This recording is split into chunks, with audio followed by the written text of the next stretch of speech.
আমি এবং চন্দ্র সাহেব একদিনে পদ দিয়েছি, হারুন সাহেব আগে দিছে, আনিস ভাই আমাদের সিনিয়র, উনি দলের সিনিয়র কো চেয়ারম্যান। এই কী দেখতেছি, ছটছট করে সবাইকে বাইক করে উনি একা থাকবেন। একা একটা কোম্পানি করা যায়, ঘর সংসার করা যায়, বসে রাজনীতি করা যায় না। সবচেয়ে দুর্ভাগ্যজনক, উনি আমাদের দলের চেয়ারম্যান, ভারত থেকে ফিরে এসে বললেন, আপনারা জিজ্ঞেস করেন সাংবাদিকরা যে ওখানে কী কথা হয়েছে, কাজে আমি ওদের অনুমতি ছাড়া একটি কথা বলতে পারবো না। আরে দলকে বিদেশে বন্ধক রেখে কি দল করা যায়? এই দেশের মানুষের মানে সেই দিনে তো দল অর্ধেক চলে গেছে। আপনাদেরকে বললাম যে আপনি এই কথাটা কেন বলতে গেলেন? আপনি বলবেন যে আমি পরে আপনাদের সাথে বলবো, একটা প্রেস কনফারেন্স করে বুঝে শুনে করবেন। ফটকে একটা কথা কয়ে ফেলাম। আপনাদের মনে আছে তখন ঐক্যবদ্ধ জাতীয় পার্টি নির্বাচন আসন্ন,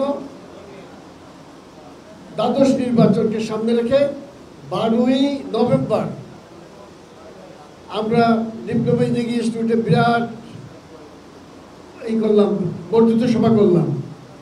58 জন জেলার প্রেসিডেন্ট সেক্রেটারি বক্তব্য রাখলো, আমি সহ, যে এই আগামী নির্বাচনে আমরা যাব না, যারা যাবে তারা জাতির দুশ্মন, আমরা এই নির্বাচনী খেলায় পা দেব না। কিন্তু আপনারা লক্ষ্য করেছেন, আনিস ভাই বলেছেন শুধুমাত্র শেষ মুহূর্তে তার বউটার সিটটা নিয়ে বার্গেনিং করতেছিল, ওখানে আওয়ামী লীগ সিট দিছে, নৌকা আরেকজনকে দিয়ে দিয়েছে, সে বেচারা তার ক্যানভাস শুরু করেছে, সেই সিটটা সন্ধ্যার সময় সরিয়ে ওনার বউকে দেয়। তারপরে উনি রাজি হইল যে আমি ইলেকশন যাব, মাঝখান দিয়ে আমাদের সব বাদ দিয়ে দেব। এসে তার রাজনীতি, এসে তো রাজনীতি করা যায় না। এটা মাথা খারাপ লোক, অসুস্থ লোক, মেন্টালি সিক, তার সাথে রাজনীতি করা যায় না।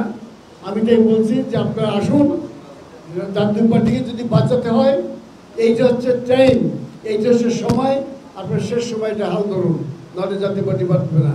কি দোষ ত্রুটি সেইটা আমি বলবো না, তবে এইটুকু বলবো, যেহেতু আমি ওনার মহাসচিব ছিলাম, উনি আমার চেয়ারম্যান ছিলেন, আমি মহাসচিব হিসেবে পুরোপুরি আনুগত্য রেখে আমি তার সাথে অ্যাডজাস্ট করে কাজ করছি। তার সাংগঠনিকভাবে যখন চরম দুঃসময় ছিল পার্টি ইনার্টলিকে, তখন আমি তাকে আমার সাহিত্য মতো সহযোগিতা করেছি। ওনার ভাই আমাদের এই প্রয়াত মহান রাষ্ট্রপতি হোসেন মোহাম্মদ এরশাদ, তিনিও কিন্তু জিএম কাদের সাহেবকে কো চেয়ারম্যানের বা প্রেসিডেন্ট থেকে 2 বার এই ধারা দিয়ে কিন্তু ওনাকে বহিষ্কার করেছিলাম।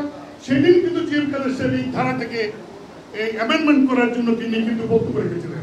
আজকে যেমন আমরা বলছি, এরকম তিনিও কিন্তু বলছেন, তারপরও এই ধারা তিনি পরিবর্তন করেন নাই।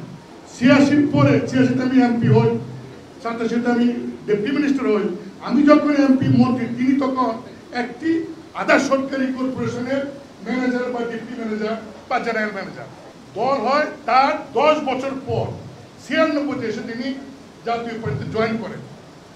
তাকে নেতা হিসেবে মান্য করার রাজনৈতিকভাবে কোনো কোয়ালিটি আমার চেয়ে বেশি নাই, এমন কোনো কেরিয়ার নাই ওনাকে আমি নেতা মানব। একটাই গুণ আছে, অনলি একটাই গুণ, যার জন্য ওনাকে নেতা মানে, সেটা হলো আমাদের প্রয়াত রাষ্ট্রপতি জাতীয় পার্টির পরিষদ চেয়ারম্যান হোসেন মোদার্শেদের ভাই, তার ভাই, সেই কারণে ওনাকে মানতাম। আমি এমন কি অপরাধ করলাম, আপনি মহাসচিব বাদ দেন, আপত্তি নাই, প্রাথমিক সদস্য পদ থেকে আপনি বাদ দিলেন, এটা কেমন কথা? আপনার আর্থিক স্বচ্ছতা, আমরা বললাম যে আর্থিক স্বচ্ছতা আমাদের আনতে হবে, কারণ এতদিন আমরা জানতাম না, আমরা জানতে পারলাম আমাদের যে গত নির্বাচনের সময়, আগেরগুলো আমি জানি না, গত নির্বাচনের সময় ফর্ম বিক্রি করে প্রায় 2.5 কোটি টাকার উপরে আমরা পেয়েছি। সেই টাকার 1 টাকাও আপনার আমাদের ব্যাংক অ্যাকাউন্টে জমা হয়নি এবং এটার কোনো হিসাব দেওয়া। আমাদের নারী যে আসন ছিল 2টা, সেটার জন্য তারা কিছু ডোনেশন, অনুদান দিয়েছিলেন, সেই অনুদানেরও কোনো হিসাব আমরা পাইনি এবং এগুলো ব্যাংক অ্যাকাউন্টে দেওয়া হয় এবং চাঁদার টাকারও কোনো হিসাব নিকাশ কোনো কিছু নাই। সুতরাং এইগুলোর ব্যাপারে আমরা বলছি স্বচ্ছতা আনতে হবে এবং আপনাকে এই স্বচ্ছতা মাধ্যমে সমস্ত আয় ব্যয়ের হিসাব আমরা কি পেয়েছি কি পাইনি এগুলো আনতে হবে। কারণ একটি দল সে যদি নিজের তার মধ্যে গণতন্ত্র না থাকে, একটি দল তার মধ্যে যদি এই আপনার অ্যাকাউন্টেবিলিটি না থাকে, সেই দল কোনোদিন দেশে ক্ষমতায় এসে আপনার কোনো কিছু ভালো করতে পারে। আমাদের দলের মধ্যে অনেক বিভক্তি হয়েছে, সেই বিভক্তিগুলো মিটিয়ে অনেকে বলছেন আমরা দল ভাঙছে, আমরা ঐক্য চেয়েছিলাম। চেয়ারম্যান সাহেবকে তিনি একটাতেও রাজি হলেন না, তিনি 20-এর 1 ক ছাড়া তিনি বললেন যে আমি পার্টি চালাতে পারব, অর্থাৎ তার সমস্ত ক্ষমতা থাকতে হবে। এবং তিনি আরো বললেন আমি যা বলবো সেটাই পার্টির পলিসি। ওনারা কয়েকটা সিট নিয়ে দেন দরবার করছেন, এই যারা এগুলো করে তাদেরকে আমি রাখতে চাই না। আমার কথা হচ্ছে যে দেন দরবার কে করেছে, কে তার স্ত্রীর সিটের জন্য প্রথমে যতক্ষণ পর্যন্ত সিট অ্যাডজাস্টমেন্ট আওয়ামী লীগের সাথে তার স্ত্রীর সিট করা হয়নি ততক্ষণ পর্যন্ত তিনি যে পার্টির যে একটা মনোভাব ছিল নির্বাচনে যাবেন না, সেই মনোভাব নিয়েছে। যেই সে অ্যাডজাস্টমেন্ট করা হলো, যেই তার স্ত্রীকে শরীফা কাদের ওনাকে যখন উত্তরায় একটা সিট অ্যাডজাস্টমেন্ট করা হলো আওয়ামী লীগের সাথে, তখন তিনি বললেন আমি নির্বাচনে যাব। এবং সবচেয়ে আশ্চর্য ব্যাপার, নির্বাচন করতে করতে তিনি নির্বাচন থেকে উইথড্র করে গেলেন। কেন করেছেন এটা আপনারা ভালো বুঝবেন। এবং এই একটা সিটের জন্য এখানে ফিরোজ রশিদ আছেন, এখানে বাবলা আছেন, তারপরে আমাদের প্রেসিডিয়াম মিটিং এর দোহাই দিয়ে যে সিদ্ধান্তের কথা বলছেন, এই সিদ্ধান্ত সম্পূর্ণরূপে বেআইন এবং অবৈধ। তাকে পার্টির চেয়ারম্যান হিসেবে অনেক শ্রদ্ধা করে আসছে, আমাদের দলকে টুকরো টুকরো করে দিয়েছেন সে। তো এই যে তার অরাজনৈতিক আচরণ দলকে স্তব্ধ করে দিয়েছে বারবার। সেই জন্য আজকে আমরা এখানে একত্রিত হয়েছি। কেন? তার চিঠি পেয়েছি।